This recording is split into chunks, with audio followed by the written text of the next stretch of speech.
On vous présente pour une autre fois le Hyundai Ioniq 5. Bienvenue à kWh.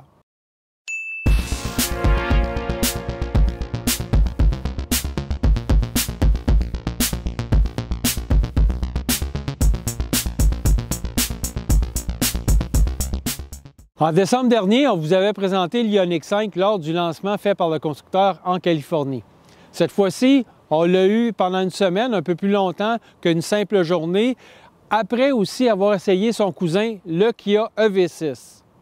Parce que les deux véhicules, l'Ioniq 5 et le EV6, sont construits exactement sur la même plateforme qu'on appelle EGMP pour Electric Global Modular Platform du groupe Hyundai, qui utilise les mêmes blocs de batterie. C'est difficile de ne pas faire le jeu des 7 différences avec les deux véhicules.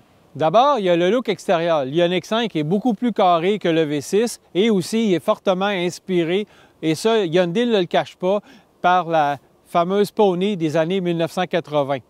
Aussi, les deux modèles présentent à l'avant un simple espace de rangement, donc ce n'est pas vraiment un coffre à l'avant comme on peut retrouver dans à peu près tous les modèles Tesla ou le Ford Mustang Mach-E. Aussi, les deux véhicules proposent un onduleur qui permet de brancher des appareils électriques avec le port de recharge. Donc, cet onduleur-là est fourni lorsqu'on prend la version Ultimate, en fait, la version Preferred avec l'ensemble d'options Ultimate, donc qui est le plus cher dans la gamme des Ioniq 5. Et ce dispositif-là est fourni avec le véhicule. Si on veut l'avoir et qu'on n'a pas choisi la version la plus chère, il est possible de se le procurer, moyennant un coût de 300,11 $ exactement. Le port de recharge ici, surtout par temps froid, il faut faire attention. Il peut se former de la glace, du frima autour du bras ici. Fait que quand on appuie sur le bouton sur la télécommande ou le bouton ici, la trappe ne se referme pas automatiquement. Fait que qu'est-ce qu'il faut faire? C'est en appuyant sur le bouton, c'est peut-être lui donner une petite pression vers le bas et le port va se fermer. Donc, la meilleure solution pour se prémunir de ce problème-là, c'est d'avoir un couvre-connecteur pour le port de recharge, qui fait que lorsqu'il neige ou lorsque de la pluie verglaçante, ça va empêcher d'avoir ce problème-là. À l'intérieur, l'habitacle de l'Ioniq 5 se veut beaucoup plus lumineux, plus jeune, plus aéré que dans celui de l'EV6. Et aussi, pour cause de la console centrale dans le V6 ne bouge pas, parce qu'elle contient des boutons et même surtout le bouton de sélecteur de vitesse. Et dans l'Ioniq 5, ce sélecteur de vitesse-là se retrouve sur la colonne de direction. Ensuite, à l'arrière, beaucoup d'espace. Il n'y a pas de bosse qui cache un arbre d'entraînement qui part de l'avant vers l'arrière. Et aussi l'empattement de 3000 mm, dont Hyundai se plaît à dire que c'est même plus long que celui du gros VUS Palisade, qui est le plus gros véhicule Hyundai sur le marché. Et bien sûr, l'absence d'un essuie-glace sur la lunette arrière qui fait tant jaser.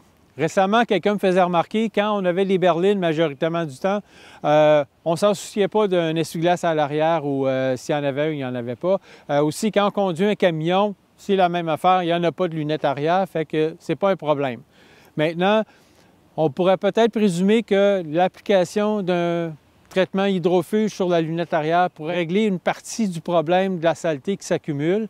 Il reste à savoir si Hyundai va inclure un essuie-glace arrière dans les prochaines Ioniq 5 dans les prochaines années. Bon, ça reste à suivre.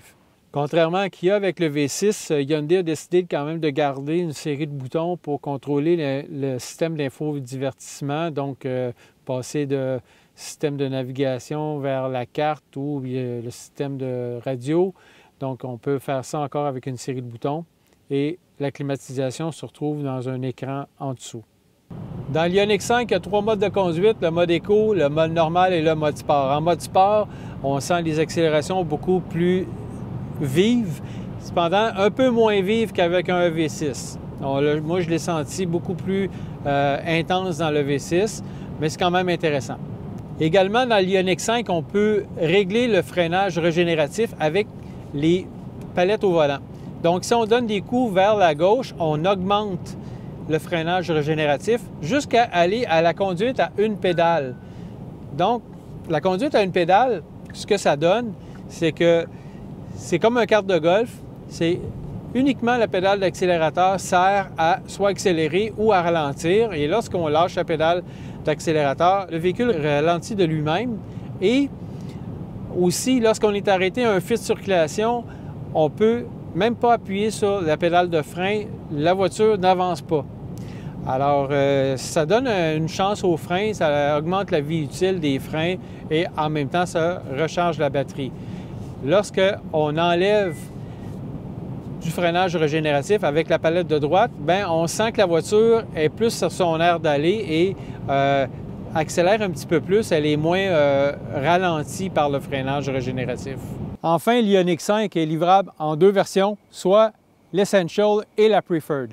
La première à 44 999 $ n'a qu'une batterie de 58 kWh et une propulsion. Cela lui donne une autonomie de 354 km. La seconde version, soit la Preferred, elle vient avec la grande autonomie, avec une batterie de 77 kWh et la propulsion. Mais il y a aussi la version avec traction intégrale et la grande autonomie avec une batterie de 77 kWh.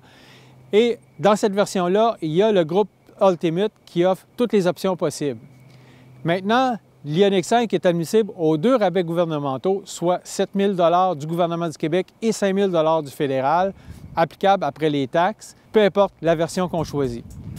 On espère que ce nouvel essai de l'Ioniq 5 vous a plu et on vous dit à la prochaine fois.